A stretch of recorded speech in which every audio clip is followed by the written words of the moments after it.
అమ్మా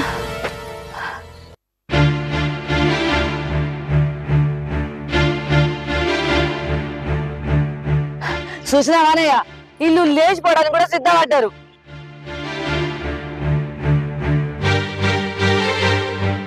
బెల్లం కొట్టారా గట్ల ఉత్తరమైంది ఏదన్నట్టు మాట్లాడు.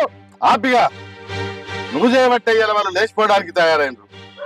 పెద్దరికంతో పెళ్లి చేద్దామని చెప్తా ఇన్నవా నువ్వు? మనం కనుక పెళ్లి చేస్తామనుంటే వాళ్ళకి కర్మ పట్టేది అయ్యాలా?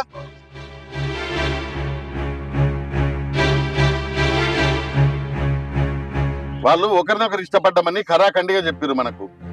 ఇలా వాళ్ళని విడగొడితే జీవితాంతం వాళ్ళు బాధపడుతూనే ఉంటారు.